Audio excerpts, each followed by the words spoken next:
오늘의 메인 뉴스 첫 번째 뉴스는 이겁니다. 오늘 슬픈 뉴스가 많네.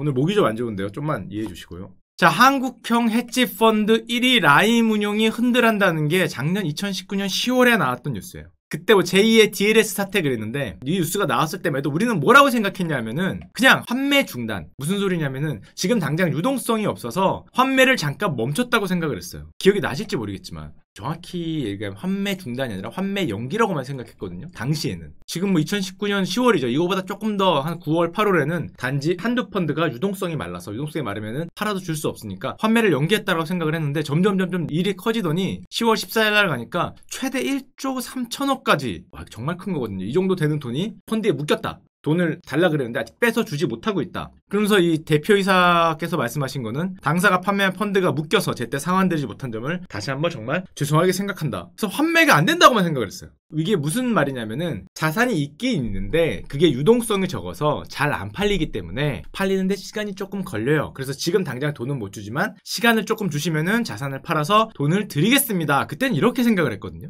환매가 연기되는 것만으로도 이 펀드, 자산운용사에는 이거 치명적입니다. 있을 수 없는 일이에요. 뭐 그래도 있을 수 없는 일이지만 이런 사고가 발생할 수는 있으니까 라임 자산운용이 실수를 했구나. 약간 운용상의 아마추어 같은 유동성에 대한 실수를 했구나. 이렇게 생각을 했는데 이게 점점 그게 아닌가라는 쪽으로 가고 있어요. 자, 저 펀드들이 주로 담고 있는 게 주식이 아니었습니다. 주식이었으면 유동성 문제가 잘 없어요. 시장에 팔면 되니까. 물론 상한가, 하한가에 걸려갖고 유동화가 못 될 수는 있는데 굉장히 적은 경우니까 이들 펀드가 일단 담고 있는 게 전환사채와 신주 이슬코브 사채 같은 겁니다. 그래서 만기가 1년에서 1년 6개월 정도 남아있기 때문에 대부분이 기간이 경과한 이후에는 문제없이 원리금을 상환받거나 주식으로 전환해서 현금화할 수 있습니다. 라고 라임에서 얘기를 했거든요. 이게 또 정확한 이해를 위해서 CB와 BW를 알으셔야 되는데 다 아시죠? 전환사채, 신주 이슬코브 사채. 간단하게 해서 채권이에요. 채권인데 주식으로 바꿀 수 있는 권리를 준 거죠. 근데 이게 일단 만기가 1년에서 1년 6개월이기 때문에 이 채권도 거래가 됩니다. 근데 이 채권들이 주로 코스닥에 있는 조금 신용도가 낮은 회사의 채권들이기 때문에 살려는 사람들이 없어요. 근데 만기가 1년에서 1년 6개월 정도 있으니까 만기가 되면 돈을 받으니까 채권 만기가 돼서 그 다음에 돈을 드릴게요. 그러면은 원리금이 문제가 없어요. 이렇게 생각을 한 건데 한마디로 이거라고 봤어요. 그때도. 왜냐하면 이거 외의 거를 상상하기 힘들었어요. 당시에는. 사모사채가 부실화된 게 아니라 일시적인 유동성이다. 당장 현금화가 안 되기 때문에 대규모로 어떤 손실이 나는 그런 문제는 아니지만 뭐 추가로 살펴봐야 된다.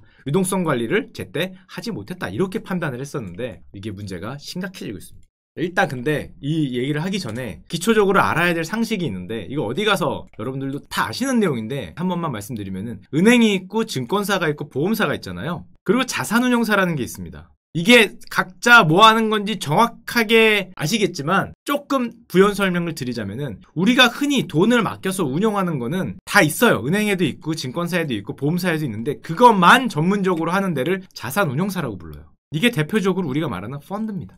펀드는 자산운용사만 운용을 해요. 여기서 펀드를 운용하는 사람들을 펀드 매니저라고 하죠. 그럼 증권사는 뭐 하느냐? 여기는 익스체인지. 주로 교환하는 일을 하죠. 교환하는 일을. 주식을 사는, 어떻게 보면은 판매처 역할을 합니다. 주식을 교환하거나 거래하는 역할을 하고, 보험사는 뭐 다 아실 테니까. 그러나 증권사나 보험사도 자기 자산이 있기 때문에 그 자산을 다 조금씩 운용을 하는데, 고객 돈을 받아서 펀드 형태로 운용하라는 거는 오직 자산 운용사만 하는 거예요. 근데 자산 운용사가 판매 조직이 약하기 때문에 얘네가 만들어 놓은 이런 펀드라는 거를 보험사나 증권사, 은행을 통해서 팝니다. 그래서 은행이 판 것처럼 보이지만 뒤에 서 있는 거는 실제로는 자산운용사가 운용하는 거예요.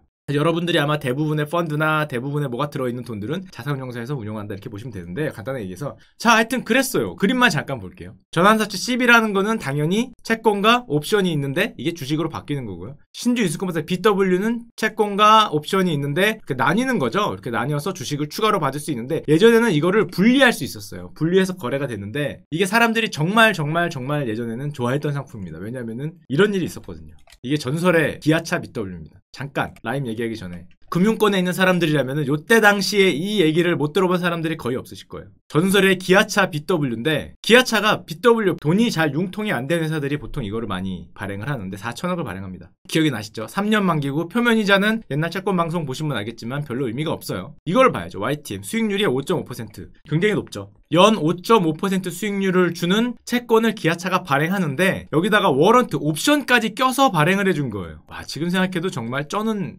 기아차 좋은 건데 이 옵션 가격이 얼마였냐? 그때 당시에 10년 전에 주가가 한 7,500원, 8,000원이었는데 워런트 행사 가격이 6,800원이었어요. 이게 전설의 레전드 BW입니다. 그러니까 한 700원 정도 낮게 주식을 살 수 있는 BW를 4,000억을 발행했어요. 게다가 지금은 분리가 안 되거든요. 무슨 소리냐면은 본드와 옵션이 분리가 안 되는데 이때는 분리형이었어요. 그러니까 저 BW를 받자마자 채권을 팔아버리고 뭐 조금 손해보면 되죠. 채권을 팔아버리고 옵션만 날로 들고 있을 수 있었어.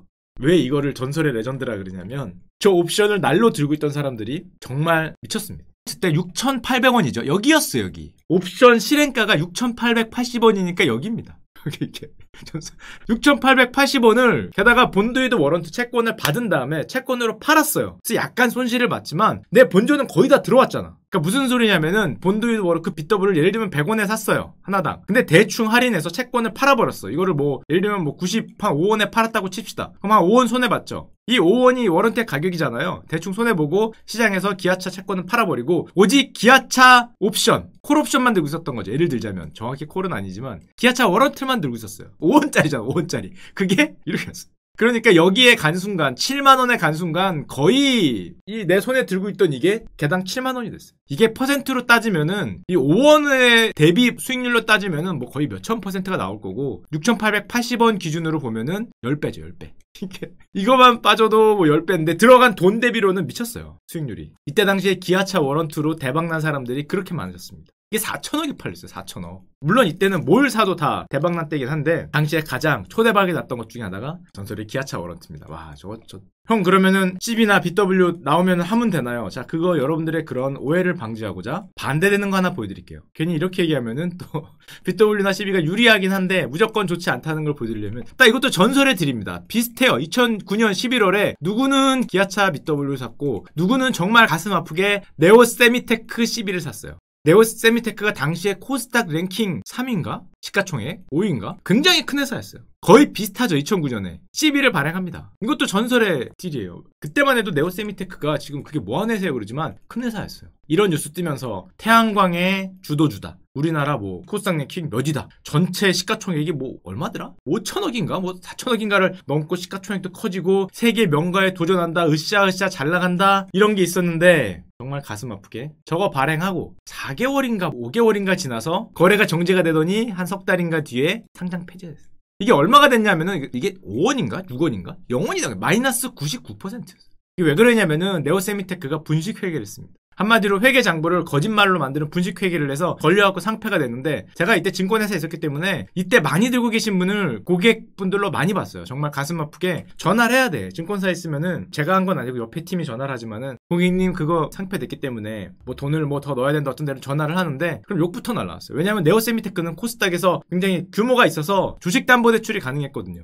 한마디로 대출로 저거 산 사람들이 있었어요. 제가 있던 회사만 해도 20명? 15명? 아마 그 정도 그거 이상 제가 들은 것만 몇 억씩 담보대출을 받아서 이거 산 분들이 있었거든요. 0원 됐어요. 0원 마이너스 99%. 아 이게 정말 가슴 아픈 사건인데 이게 17,900원 하던 게 100원으로 갔는데요. 이거 100원도 말이 100원이지 주식이 정지된 다음에 거래가 정지된 다음에 문 딱 열리자마자 100원인 겁니다. 정지가 돼서 한 몇 달 이렇게 있다가 문 딱 열리니까 여기 시작한 거예요. 100원. 100원에 던지라는 거죠. 17,900원짜리였는데 누가 던질 수 있겠어요. 근데 뭐 안 던지면 0입니다. 아니면 끝까지 갖고 있다가 시가총액이 6천억이 넘었죠. 이거 정말 컸던 회사였는데 끝까지 갖고 있다가 나중에 뭐 장외 주식이나 아니면 다시 뭐 재산하게 기도해야 되는 건데 마이너스 99%. 뭐 개미지옥이다 그때 그렇게 불렸는데 참고로 이 아저씨 도망갔었습니다. 웃으면 안 되는데 이 네오세미테크 사장이 해외로 도망갔었어요. 해외 도피하는데 검거됐다 2014년에 나왔는데 해외로 도주했는데 왜 도주했냐 그랬더니 그 해외에 가서 외자 유치를 해서 이제 그 손해본 분들 돈을 돌려주려고 도피했다라 그랬는데 그럼 도피하면 안 됐지. 그걸 지금 말이라고 해외에 가서 외자 유출하겠다고 해외에 나가서 4년 있다가 잡혔어요. 절대 이런 걸 하시면 안 되는 게 이분이 어떻게 됐냐면은 뭐 이런 개인적인 것까지 잘 안 보여드리지만 15년 나왔어요. 15년 나왔기 때문에 이런 거 절대 하시면 안 됩니다. 자 하여튼 그건 그렇고 일단 라인 사태를 계속 봅시다. 처음에는 단순히 유동성 문제를 알고 있었는데 점점 내용이 심각해집니다. 어떻게 심각해지냐면은 환매 중단액이 1.5조 돈 묶인 투자자가 4,000명을 넘어간다. 작년 10월이죠. 지금 뭐 묶인 펀드가 157개가 지금 묶였다 해서 쭉쭉쭉쭉 늘어나는데 뉴스가 점점 더 커집니다.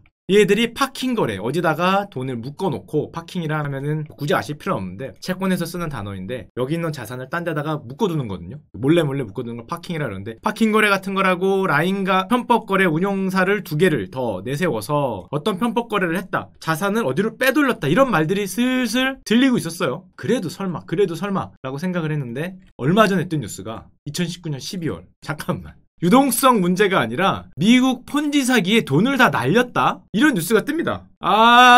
잠깐만, 아까 1점 몇 조인데 그 펀드 전체가 아니라 그 펀드가 3개인가 있거든요. 얘네 메인 펀드가, 모 펀드가. 그 중에서 6천억짜리 무역금융 펀드가 있는데 이게 미국의 무역금이라는 거는 무역대출, 채권 같은 데 투자를 하겠죠. 거기에 투자를 했는데 문제는 자기네들이 투자를 한 뉴욕에 본사를 둔 IIG라는 데에서 운영하는 그 펀드가 폰지 사기 펀드였다는 거야. 잠깐만. 한마디로 다시 말씀드리면 라인 무역금대 펀드 투자 대상이었던 미국 헤지펀드가 폰지 사기로 판명이 돼 자산 동결. 폰지 사기면 돈이 0이라는 거잖아요. 거의 다 날렸다. 그 다음부터 그럼 나오는 건 뭐예요? 이게 과연 라임도 속은 거냐, 같이 속인 거냐, 피해자냐, 아니면 사기꾼이냐 해서 이제 기로에 서 있는 것 같은데, 국제적인 금융사기에 휘말렸고 지금 손실 상각을 하기는커녕 오히려 펀드 기준가를, 자기네들이 돈을 날린 걸 알았음에도 불구하고 펀드 기준가라는 게 있거든요. 펀드의 가격을 조작했다라는 말이 나오고 있어요. 아직은 정확한 건 아니고 수사 중이에요. 조작했을 수도 있다는 거죠. 이런 거예요. 부실 펀드를 숨기고 사람들한테 계속적으로 그게 펀지잖아요. 계속적으로 돈을 들어오게 해서 수익률을 손을 댄 거냐, 아직까지도 뭐 수익을 내고 있다고 하는데 실제는 아무것도 없던 거냐. 만약에 펀드 손실이 40%, 6천억짜리 펀드가 40% 이상의 손실이 나면은 저 무역금융 펀드는 사실상 투자금을 다 날립니다. 6%. 왜냐하면은 이런 펀드들 같은 경우는 보통 기관 투자자들은 한 3%나 4% 낮은 수익률을 받는 대신에 우선적으로 변제를 받는 옵션을 많이 들어요. 개인 투자자들은 이렇게 낮은 수익률은 잘 안 들어오기 때문에 5에서 7% 수익률을 받되 대신에 우선 변제권이 잘 없는 경우가 있습니다. 지금 라인 펀드가 아마 그쪽인 것 같은데 6천억 가량인데 전체 손실이 40%를 넘어가게 되면은 기관 투자자들이 먼저 받아가기 때문에 개인들은 한 푼도 못 건지는 0이 되는 거예요. 이게 조금 심각해지고 있는데, 설마 그러면 1조 3천억 중에 일단 6천억이 걸렸으니까 나머지는 그래도 살아날 수 있지 않을까라고 생각을 하는데 2020년 1월 14일에는 또 5천억이 환매가 중단이 됩니다. 일이 점점 산으로 가고 있어요. 1조 5천억에서 5천억을 받고 5천억을 추가해서 현재 2조 원까지 불어왔어요. 이것도 왜 환매 중단이야? 너희는 저 미국에 있는 거기다 돈을 넣은 것도 아니잖아. 그 펀드를 당한 것도 아니고 너는 왜 환매 중단이냐고 보니까 부실 펀드 손실을 막기 위해서 정상 펀드 자금을 빼내서 돌려막았다. 야이씨, 이게 말이 돼? 잠깐만. 이게 펀드를 운영해본 사람이라면 알겠지만은 이게 절대 있을 수 없는 일이거든요. 그러니까 한마디로 아까 전에 말한 그 폰지 사기에 당한 펀드가 A면은 이게 작살이 났잖아요. 작살이 났음에도 돈을 줘야 될 거 아니야. 안 들키려면. 내가 돈이 없다는 거 안 들키려면 환매 요건이 왔을 때 돈을 줘야 되니까 이걸 돈을 주기를 위해서든지 아니면은 펀드 가격을 유지하기 위해서 다른 멀쩡한 B펀드나 C펀드에 있던 돈을 빼서 돌려막았단 거잖아. 이게 그럼 B펀드나 C펀드에 돈 넣은 사람들이 이거 뭔죄요 이거. 이게 있을 수 없는 일인데 기사에만 따르면은 실제로 이렇게 될지는 모르겠는데, 이게 그러면서 하는 말이 멀쩡한 펀드에서 돈을 빼내서 돌려막았다. 어떤 자산운용사 대표가 말씀하시기를 특정인의 투자금을 빼주기 위해서, 환매를 받아주기 위해서 펀드를 돌려막았을 가능성, 방금 전에 그거죠. 돈이 없기 때문에 특정인 돈을 주기 위해서 BC 펀드에서 A 펀드로 돈을 넣는 게 사기죠, 사기. 사실상 이게 말이 안 되는 건데, 여기서는 라임은 뭐라고 변명을 했냐면 신탁계약서상에는 문제의 소지가 없다 이런 말을 했대요. 지금 무슨 부사장이라는 사람이 지금 도망갔습니다. 지금 도주 중인데 이 부사장이라는 아저씨가 신탁계약상에 문제가 없다, 이게 무슨 소리냐면, 펀드를 운영해보신 분 알겠지만 신탁계약서가 있어요. 약관이죠, 약관. 약관이 있는데 약관에는 투자 대상이 있어요. 예를 들면은 뭐 상장 주식에만 투자할 수 있다. 무슨 뭐 신용등급 AA 이상의 채권에만 투자할 수 있다. 뭐 아니면 뭐 부동산에만 투자할 수 있다. 이렇게 대상이 있는데 A로 돈을 넣었던 B나 C 펀드의 약관에는 다른 펀드에 돈을 넣을 수 있다라고 써 있었다는 거지. 그러니까 A 펀드에 돈을 넣는 게 약관 위반은 아니다 라고 얘기를 했다는데, 야 이게 말이 돼야 했다고. 야 이게 주식을 살 수 있다라고 했지, 누가 패망한 주식을, 상장 폐지되는 주식을 살 수 있다라고는 안 했잖아. 주식을 살 수 있다라고 약관에 써있으면 주식을 사도 되는 것처럼 펀드에 돈을 넣어도 된다라고 돼 있으니까 B에서 A를 내는 거는 뭐 문제의 소지가 없다. 말이 안 되죠. 이런 말을 하고 지금 도주를 하셨습니다. 도주를 하셨는데, 지금 라인 같은 경우가 우리나라 헤지펀드에서 가장 큰, 잔고가 가장 큰 회사인데 지금 저런 문제가 터져서 자, 그러면은 금감원도 나서야겠죠. 금감원이 금융당국이 나서서 조사를 합니다. 저렇게 문제가 커지니까. 진짜 얼마가 손실이 났는지를 들어가서 조사를 해보겠다. 1월달이에요. 실사를 해보고 중순에 발표하겠다. 원금 손실이 최대 70%지 않겠냐. 좀 작으면은 40%, 최대 70%, 요거 아까 전에 말한 폰지 사기에 당한 펀드 같은 경우에 이렇게 얘기를 하고 실사에 들어갑니다. 이달 중순에 발표하겠다. 이게 1월이니까 1월 중순이 지났어요. 발표가 나와야겠죠. 과연 40%, 70%인지 발표가 나와야 되는데 어떻게 됐는지 아십니까? 뚜둥뚱뚱뚱 해서 보고 있는데 지금 추정하는 기사들이 나오고 있어요. 왜 추정하는 기사들이 나오냐? 발표를 전격 취소했어요. 저는 펀드를 운영해 봤거든요. 이게 얼마나 말이 안 되는 일인지 정확하게 알고 있습니다. 이게 절대 있을 수 없는 일인데 자사운용사가 그렇게 만만한 회사가 아니에요. 굉장히 컴플라이언스가 강력하기 때문에 이게 있을 수 없는 일인데 거의 분식회계급이에요. 분식회계급. 만약에 신문기사에 나온 게 사실이라면 있을 수 없는 일인데 13일에 발표를 전격 취소합니다. 얼마 손실인지 발표하기로 해놓고 왜 취소했냐라고 설왕설래하는 뉴스 중에 이런 거예요. 지금 라인이 유동성이 있는 자산이 200억 분이다. 마이너스 98%가 될 수도 있다는 거죠. 진짜로? 유동성이 있는 게 200억 뿐이겠지 유동성이 없는 거는 조금 더 있지 않을까라고 생각을 합니다. 개인적으로. 야, 설마 98% 아니겠지. 이건 진짜 이거는 말도 안 되는 일인데 절대 이러면 안 되기도 하고. 근데 일단은 200억 뿐이라는 내 말이 나오고 있어요. 그래서 발표를 못하는 게 아니냐. 혹시라도 이 정도는 아닐 거야. 아마 30-40%는 최소 남아 있어야 되고 그렇지 않을까 생각을 하는데 검찰에 수사를 의뢰할 정도로 많은 자료를 쌓았는데 검사 결과를 발표를 미루고 있는 거는 라임 운용이 책임질 수 있는 투자자 배상액이 전체 손실의 2%도 못 미칠 것으로 보인다. 돌연 검사 발표를 취소했다. 그럼 마이너스 98% 가능성도 있죠. 그 다음에 금감원이 이제 추가 검사를 하겠다고 나왔습니다. 1월 15일날 발표를 취소하고 대신에 은행들까지 다 넣어서 판매사건 뭐건 다 넣어서 전체를 다시 한번 정밀 검사하겠다고 추가 검사를 하고 있기 때문에 이 결과 발표가 나와야겠지만 이게 정말 그러면 있을 수 없는 일인데 사실 여기서 아까 도망간 아저씨 얘기가 잠깐 드리면 작년에 이런 일이 있었습니다. 코스닥 상장사 리드라는 업체가 있었는데 회사 돈 800억을 횡령한 임직원이 있었습니다. 임직원을 기소를 당했는데 문제는 이 뒤에 아까 말한 그 라임자산운용의 부사장이라는 아저씨가 연루가 돼 있지 않냐 이런 말이 있었어요. 그래서 검찰이 조사에 들어간 다음에 구속영장을 신청합니다. 작년 11월이에요. 이 횡령에 관련이 있다. 그래서 피의자 신문을 위해서 구속영장을 신청을 했는데 좀 영화 같은 일이긴 한데 도주를 해요. 이 도주하면 안 되지. 이게 자산운용사의 부사장이 검찰이 구속영장 신청하니까 도주를 합니다. 아직 안 잡혔어요. 영장심사에 불응하고 지금 지명수배 중이에요. 도망쳤어요. 근데 문제는 이 아저씨가 도망을 치니까 이 아저씨가 라임자산운용의 이 아까 말한 1조 5천억대 펀드 환매 운용을 총괄 했는데 지금 어디서 어디까지 얽혔는지를 모르는 거예요. 키맨이죠, 키맨. 이 모든 사태를 알고 있는 키맨인데 키맨을 못 잡았어요. 못 잡았기 때문에 지금 정확한 그 내용이 모르는 거예요. 일단 잡아야겠죠. 근데 아직도 검찰 측은 이제 찾습니다. 찾습니다 이러고 있는데 아직 안 잡혔어요. 이거 지명수배가 빨리 돼서 신병을 확보해야 뭐가 나오는데 자 그러다 보니까 이제 난리 났죠. 저게 만약에 정말 1조에서 2조가 다 날라간 거다. 그렇게 되지 않기를 간절히 원하는데 다 날라간 거다 그러면 이거 판매사가 아까 제가 처음에 말씀드렸지만 운용은 자산운용사에서 하지만 판매는 보통 은행이나 판매처에서 합니다. 보험사나 뭐 이런 데서 판매하기 때문에 은행도 과연 책임이 있는가? 은행은 난 몰랐다. 나는 모르고 판 거지 쟤네가 저렇게 한 걸 몰랐다라고 얘기하는 거고 손해 손실을 본 사람들 니네가 팔아놓고 불안전 판매 또 이제 얘기를 하고 신한금융투자부 내부에도 뭐 누가 혹시 된 게 아니냐 의심을 갖고 지금 은행, 자산운용사 뭐 지금 다 난리가 났습니다. 책임이 어디까지 돼 있을 거냐. 게다가 이게 참 점입 가격인 게 뭐 얘기가 하나씩 더 나오고 있어요. 무슨 이것도 뭐야. 이 뭐 캄보디아에다가 1억 달러를 캄보디아는 또 왜 나와? 캄보디아 뭐 증권사 동기하고 손잡고 얘기가 심상치 않게 돌아가고 있죠. 신한은행은 당연히 판매은행이죠. 신한은행이나 뭐 우리은행이나 다 판매한 은행들은 전부 다 라인자산운용에 지금 법적 대응, 신탁계약 위반이다라고 법적 대응을 하겠다고 하고 있고 만약에 지금 이렇게 벌어진 사태가 그대로 갈 경우에는 이게 정말 이게 될 수 있어요. 시대의 금융사기.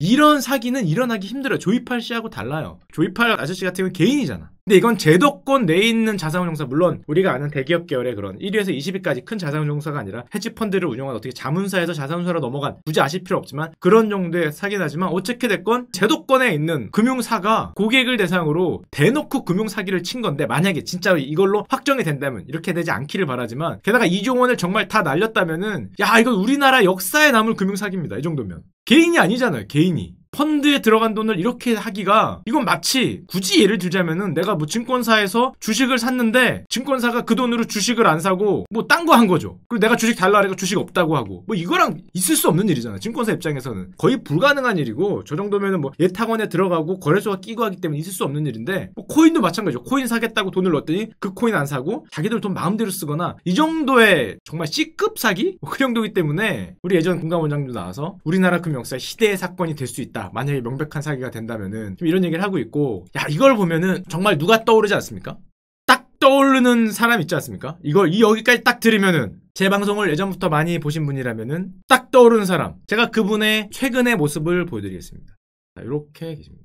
저거를 저렇게 하면은 어떻게 됐는지 제가 보여드리겠습니다. 이분이 세계에서 저 분야에서는 석학이십니다. 세계 최고의 석학, 가장 그 분야의 넘버원, 압도적인 넘버원, 월드 클래스를 자랑하시는 우리 버나드 메이도프라는 분인데요. 그 분야에서는 압도적이에요. 누구도 당할 수 없는 분인데 이분 지금 이렇게 계십니다. 이거 버나드 메이도프 아저씨예요. 근황은 못 보셨죠? 잡혀가는 것만 보시고. 지금 이분이 여기서 몇 년 계셔야 되냐면은 150년 계셔야 돼요. 나이가 70, 80 되셨을 거예요, 지금. 80 되셨는데, 앞으로 150년 지금 계셔야 되는데, 살아 계십니다. 이렇게 해서 보여드릴게요.